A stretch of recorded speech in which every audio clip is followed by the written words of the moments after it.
Do you have a Mac device with Intel inside? Dun da dun da. Well,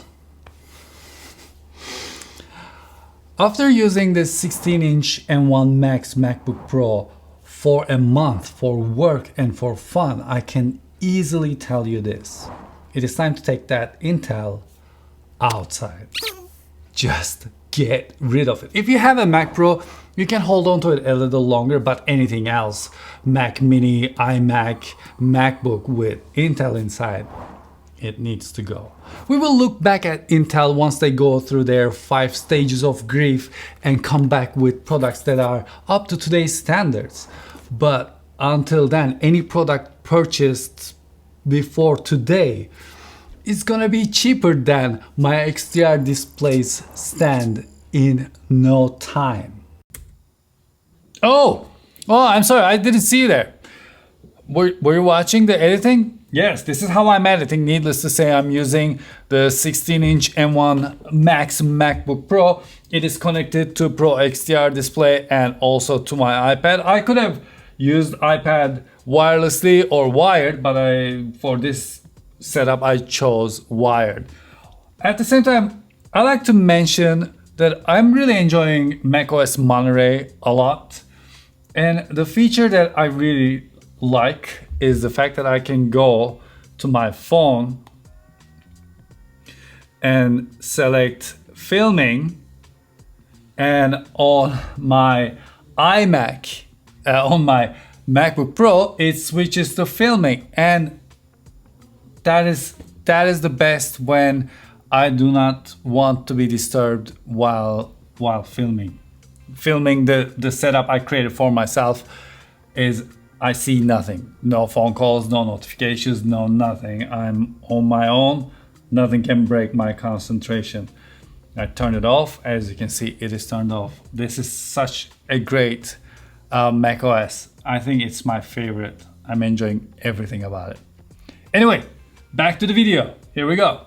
Yes, there are still some apps that are not fully compatible with Apple Silicon, but they're getting updated pretty fast. And once all those bugs are ironed out, once these apps become fully compatible with Apple Silicon, they will actually offer more features, which will get M1 Pro and Max's fans spinning, if you know what I mean. And the only thing spinning on Intel MacBook is going to be the So even your M1 MacBook or your M1 iMac, even though they're really fast computers, are lacking that screen and the ports. So put a child lock on it, give it to your kid, put a Facebook lock on it, give it to your parents, and come join me in the future. By now you've probably seen tons of videos where people are running a couple of tests on these devices and coming to a conclusion about this entire laptop. Well, that is like opening the hood and looking at an engine. That will not get you anywhere. See what I did there? Yes, it can run fluently for 5 seconds when you're scrubbing through an 8K video. But what happens when you put a text on it? What happens when there's a transition? When you put graphs on it? When audio design, sound design comes into play? What happens when you want to import, edit, export, compress, upload? Well, today we're gonna look at all of that.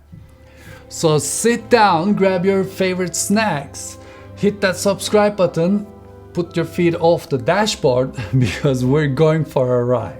Everything glistens and everything's bright.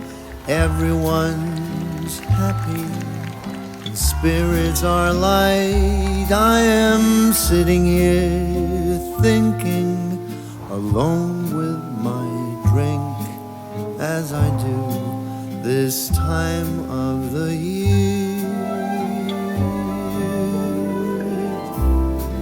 This is the maxed out 16-inch M1 Max MacBook Pro. It has Apple M1 Max chip with 10-core CPU, 32-core GPU, 16-core neural engine, 64GB unified memory, 8TB SSD storage, and a 16-inch liquid Retina XDR display. It has 3 Thunderbolt 4 ports, 1 HDMI port, one SD-XC card slot, and the return of the MagSafe 3 port.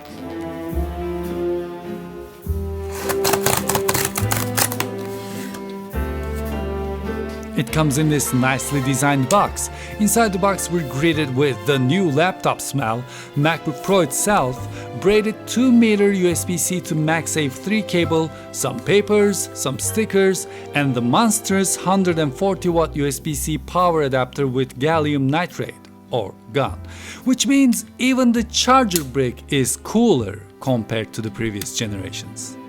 Yes, pun intended.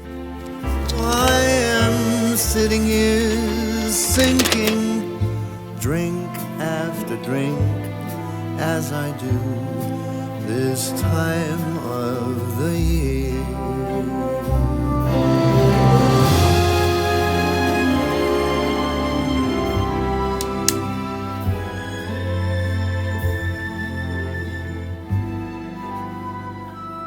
By the way, before we move on, I'd like to mention that this video is from a professional's point of view, from a person who works with this computer for the people who work with their computer. And no, I didn't order 50 different MacBook Pros to compare them because I really don't enjoy buy, review, return triangle. I find it wasteful. So this review is entirely based on the 16-inch M1 Max MacBook Pro, the maxed out version, and how it actually broke my chains from this desk so I can just grab this and work wherever I want. Let's begin with the notch. If you're wondering if I'm gonna complain about the notch, no, I'm not gonna complain about the notch because every inch of screen estate I can get is very valuable to me, but also I don't like to sacrifice from the camera quality. But the only complaint I have about the notch is that it doesn't support Face ID, and I kind of understand that they probably left, a couple of features for the upcoming MacBook Pros.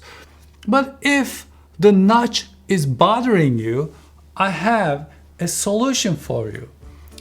There you go.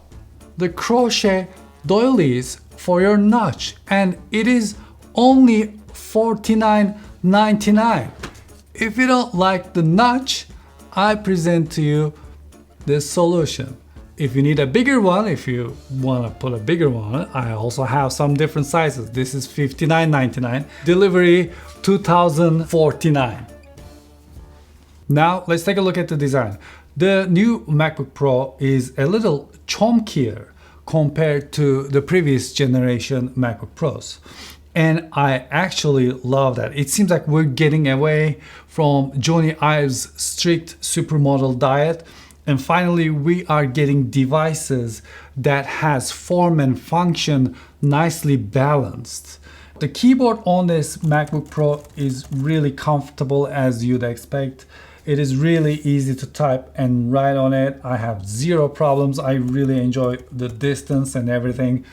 It is very nicely done. However, I didn't have any problem with the old clicky keyboard as well. We actually have one here, and my wife has been using it ever since it was released, and we have zero problems with it. So whenever I used to hear people having complaints about it, I used to make fun of them, saying like, maybe you shouldn't eat over your laptop. But in time, seeing other people and people with kids and stuff, how these keyboards can become unusable, I'm glad Apple went with this one, so this keyboard will last longer for everyone. And I actually enjoy this keyboard with black background. This is more compact. I like it.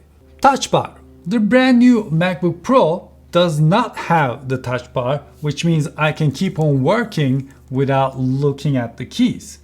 The touch bar had some nice ideas, like how you can just tap on the volume and drag your finger left and right to change the volume level with just one tap. But in the end, you really had to look at the touch bar to see what was going on, and you were missing your function keys. So in the end, it wasn't a really nice solution. I'm not a tech reviewer that just complains and moves along. Here's my solution for this. Touch keys for the function keys with LCD if possible. So what I can do is I can just swipe on the volume to turn up and down, or I can just touch that and just slide it left and right. If I know where the keys are, actually having functions there is not going to be a problem. Or just put the touch bar above the function keys. Call me Apple, I'll solve your problems. Now let's talk about the trackpad. The trackpad on new MacBook Pro is fantastic. It is as wide as the Magic Trackpad and it is almost as tall as it is as well. So while you're using this laptop, you don't feel like you need the Magic Trackpad. This is big and good enough. The speakers of 16-inch MacBook Pro is absolutely fantastic. It is so full, so rich that you enjoy listening to music through these speakers too. Which also means when it comes to adjusting the audio levels and everything in my videos, or if I'm working on a Logic project, of course it is not as great as my monitors, but it is close and it is so much better than other laptops, which means while I'm outside, while I'm away, I can prepare audio to more or less to a great level without needing my monitors, without anything. Just listen to this.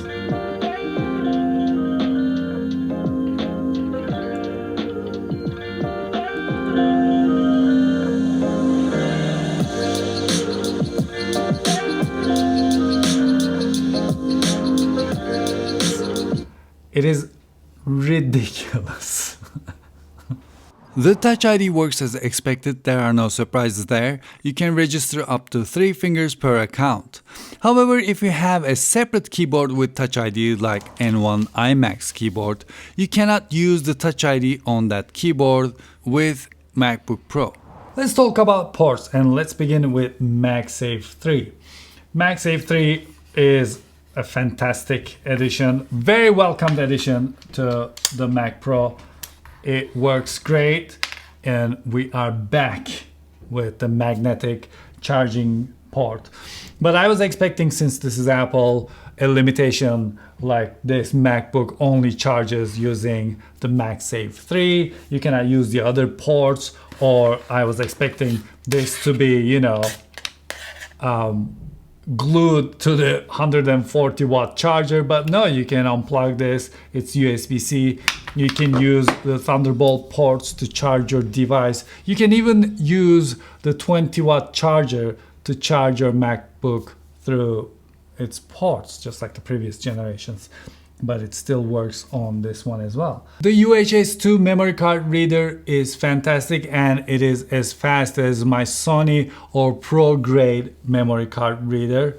I have no problems with it. I read some people complain about the memory card reader not being UHS 3. I don't have any UHS 3 memory cards or any device that requires UHS 3, so I couldn't care about that yet, but yeah. HDMI port is something I didn't care much about on this laptop because I don't use the HDMI port. I usually use the USB-C port as a personal preference. But what I really wished, instead of an HDMI port, I wish this laptop has an Ethernet port. Anything that doesn't have water resistance should have the headphone jack. MacBook Pro still has it, and it should come back to iPad too. And finally, we have 3 Thunderbolt 4 ports, which gives us 40 gigabit per second data transfer rates. Also, they function as display port or a charging port. They're also USB 4, which is fantastic. So once I'm done with my project, I usually need 2 ports for my Atomos Ninja. Then I usually need my Sony memory card reader because I use CF Express Type A, and I can use the third port for that one, and I can keep on charging this device on the go. Now let's talk about storage. The reason I picked 8TB as the internal storage is not because I want to store many projects on one machine. No. As soon as a project is finished, it goes into backup drives. However, with all the plugins, sound effects, logic instruments, stock footage, proxy files, ProRes files, I find that my computer gets filled up pretty quickly. 8TB takes that worry away, and I don't need to carry an external drive that heats up, slows down, and drains me and my computer. Normally on my Mac Pro, I use a lot of external drives and memory card readers, but to stop them from slowing down, I have a cooling fan on top of them. I used to use this method so I can grab an external drive and continue working on my i9 MacBook Pro. But now that M1 MacBook Pro is super fast, I can use one computer for everything, which makes life a lot more easier. Also now these are my extra ports, and using that port, as you can see, I connected my iPad Pro. Now I can go here, and also I can switch here, I can go up here. I have a lot of space. By the way, if I want, I can just take the iPad and MacBook Pro and have dual display set up wherever I want to be as well. And that freedom is what I really lost with this setup. I have better cameras, I have better computer, and everything is better, but eventually, step by step, it chained me to this desk.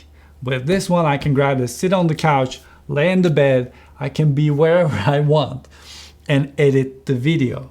I actually edited the Insta360 video from beginning to the end using this laptop, and in the end of that project, when the thumbnail and everything was done, I had 47% battery remaining. I did the entire thing MTV unplugged, MBP unplugged.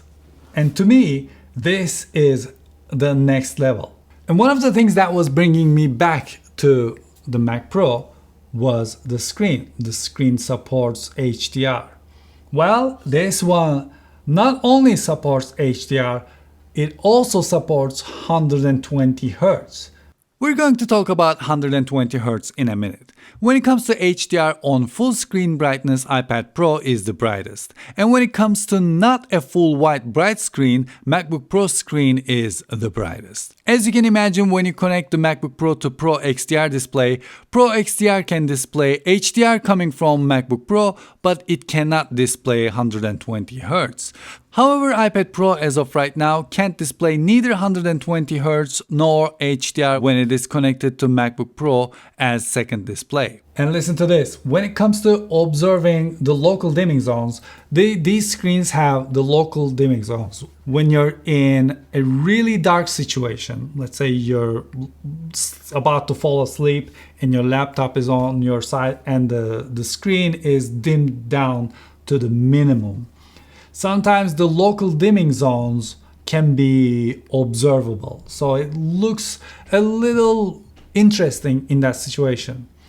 Compared to the XDR and iPad Pro, the local dimming zones on this device is so much better. Which kind of tells me that they're gonna refresh the XDR display very soon. Now let's take a look at some actual projects in Final Cut. This is Mac Pro, Apple's fantastic workstation.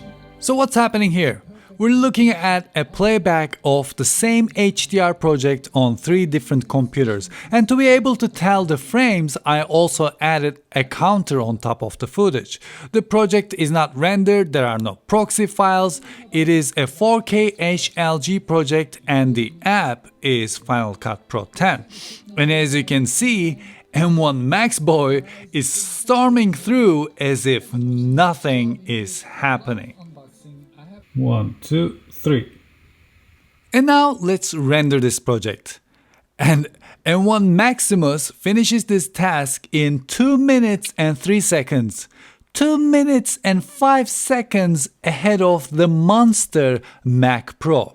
i9 MacBook Pro finishes the same task in 9 minutes and 33 seconds. You can actually hear my reaction in this video. It's destroying Mac Pro. How is this even happening? Of course, as if this is not crazy enough, the fans of M1 Max is not making any sound because they're not going wild, because the laptop isn't hot.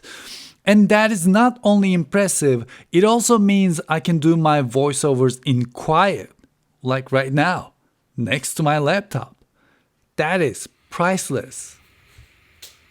And yes, we are done. We are done. i9 finished rendering. So this is plugins from Yanobox, and those plugins are very, you're gonna see.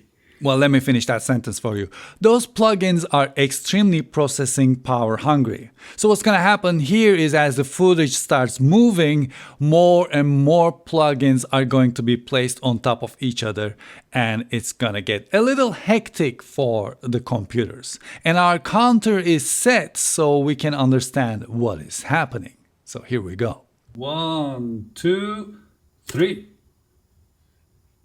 So 5 seconds of nothing, and then first plugin, and then second plugin on top of the first plugin,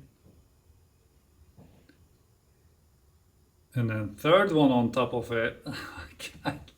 I can't take my eyes away from MacBook Pro.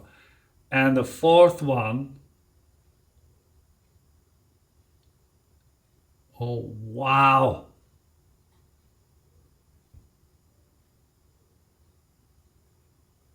Okay, that was insane. Now let's go ahead and check out this 8K project and see what actually happens when it comes to working on an 8K H.265 video. Okay, so now we're gonna see, it's gonna start with the iPhone footage. So I'm guessing the first part is going to be easy, where we go close for the macro shot. And it's gonna be probably easy. We're gonna see a lot of head-to-head competition here, but as soon as the talking head comes in, which is in 8K, that's where we're gonna have a problem. All right, let's go. And 1, 2, 3. Wait for it, because this is going to get really weird.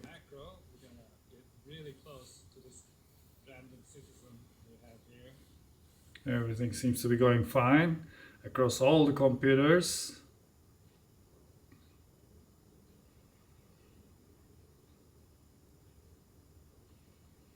So I don't know what happened here, but the playback on Mac Pro is a lot more choppy compared to even i9. But you know, none of that matters because look at that M1 Max flying through the footage.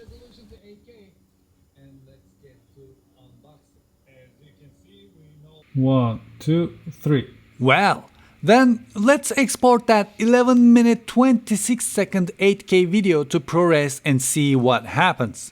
This is how I usually do my exports. First export it to 422 from Final Cut, then compress it to whatever I want in Compressor. M1 Max finishes this task in 7 minutes. It is 16 minutes faster than Mac Pro. 16. I cannot believe my eyes. That's it. By the way, the reason these projects look like one block is because I grouped them before I export them. These are not single block videos, they're actual projects. Oh, and I also added M1 IMAX results here as well. Actually, while we're at it and we got the point, let's take a look at all the test results I got during my tests. I'd like to pull your attention to the 4-hour rendering time difference between i9 and M1 Max. But as I mentioned before, not all apps are properly optimized for M1 Pro and Max. And that is why the compressor results of up to 4K and 4K are not good, because M1 Max wasn't firing up its performance cores, it rendered those files with efficiency cores. What this tells me is we are still not fully in H.265 world. Yes, editing HEVC 8K videos are a lot easier with M1 Max, but waiting for 4.5 hours for a project to render is still not fast enough. However, it is mind-blowingly impressive that a laptop that costs as much as one of the graphic cards in my Mac Pro can do all this. This is by far the best computer I've ever used. She stuck to my rib. How can I trust him? He the pigs. Bro got a Glock and a couple of C's. He think about splitting a couple of wigs. Shotty my DNA all real. Sweatsuit all heel figure. And I ain't even got to deal with you. If I ain't never split a bill with you, I got Hennessy and horchata. Let's say you cleaned your screen with the Apple polishing cloth, but then if you want to keep it clean, you put the crochet doily on it. And look, let me pull the focus there. It is beautiful.